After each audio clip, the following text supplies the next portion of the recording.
Hello and welcome to Rule of Three's video review for Rock Band 4 from Harmonix and Mad Catz for the PlayStation 4 and Xbox One. This is the fourth entry into the main series of Rock Band, and the first for the current gen consoles. While I am a huge fan of Rock Band 1 through 3, and I did get excited for Rock Band 4, to be honest. I've been looking forward to for a while, because there hasn't been a good rhythm music game out for the consoles in a long time that's been able to use my controllers on. So without getting into the review, there is not going to be a story portion for the review because there is no real story to this game. In fact, there's none. Gameplay for Rock Band 3 is pretty much unchanged from Rock Band 1 through 3. You have guitar, bass, drums, and vocalists. All of you work together in order to get a high score. That's pretty much it. You follow the notes on the screen, whether you push the button or hit the button or sing on the right key, all that fun stuff. There's varying difficulties depending on how good you are at certain things. The only real change to bass gameplay is the introduction of guitar solos. While they've existed, they've changed it. Instead of it being just kind of, you hit the notes and it's a guitar solo, you can actually push whatever button you want, but it'll be color coordinated. You can kind of give it your own flair, and they're pretty fun.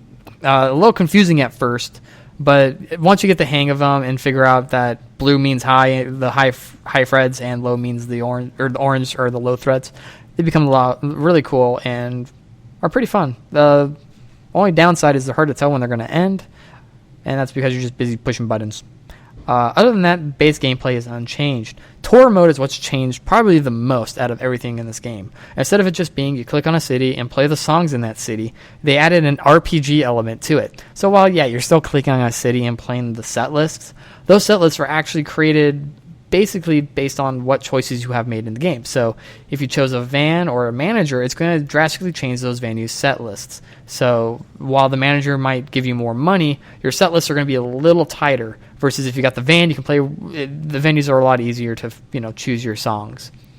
Other than that, it also affects what items you get, like clothes, hairstyles, money, fans. And one example of kind of a choice-related incident was we decided to crash over at a friend's house, or a fan's house, I should say, and we ended up getting lice, which then caused our characters to go bald for a set list. It was really cool, and we all kind of had a laugh. And there's been a couple of instances with those choices, so I give Harmonix props for making those just kind of, they matter to some extent, but not a whole lot. It's more just cosmetic, and it's kind of cool. Other things that have changed are nothing. Literally everything else is the same.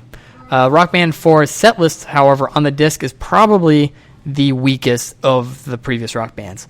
I only knew really 3 or 4 songs off the top of my head, some of the bands, but the problem with being Rock Band 4 is all the good stuff was on Rock Band 1 through 3 and its DLC at this moment, so it's got to be hard to find songs that match up to that. The good news is if you owned DLC on the past consoles, you can download it on the new consoles as long as it's the same type, so PS3 to PS4, Xbox 360 to Xbox One.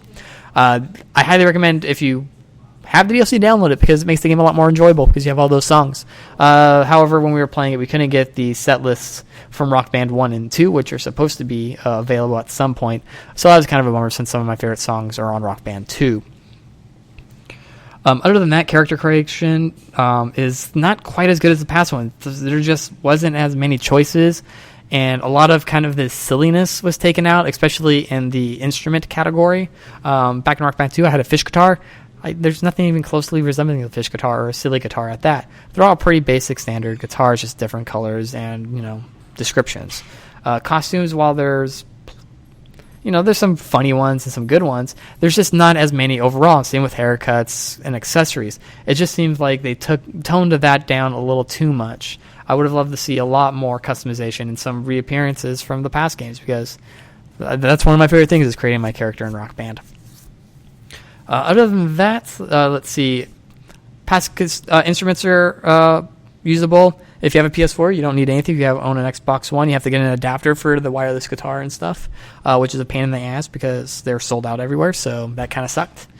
However, we did have a drum, guitar, and a vocalist for the entire playing of this game because we have that stuff because we got a band in a box. But anyway, Rock Band 4 at least allows you to use that old stuff, so if you have it still, it's a good thing you kept it if you want to get this game. Other than that, there's not, it's Rock Band. That's pretty much all I have to really say. Honest, with very little tweaking and changing. While everything flows smoother, the set lists and kind of the general lack of customization for characters hurts this game a lot more than one would think. If you have the DLC, at least the set list is taken care of because you can play all those good songs. Rock Band 4 is actually getting a rent rating if, and only if, you have not played any of the past games. If you own Rock Band 1, 2, or 3 and have DLC, this game's getting a buy rating because it's a lot smoother in terms of gameplay and it's a lot of fun. However, if you don't own anything of it, I mean, it's a hefty price at $120, I think, for just the guitar in the game. I don't think it's quite worth that. It's even more since you get the band in the box. I think it's almost $200 for a band in the box. It's not worth that.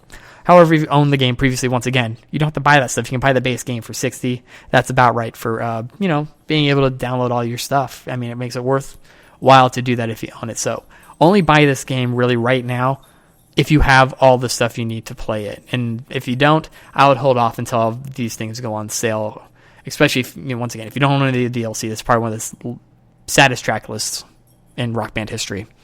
So that's it for this review. The next review will be Transformers Devastation. So thanks for listening, everybody. Remember to check out ruler3.com for all our video reviews, news postings, rantings, all that fun stuff. There's a giveaway going on. If you comment on this video or anything on the website, you get an entry into it to win a game of your choice. That is $60 and under, so I'm not buying Rock Band. Sorry. No collector's editions unless they're $60. Like us on Facebook, Twitter, and until next time, always remember to trust in the rule of 3.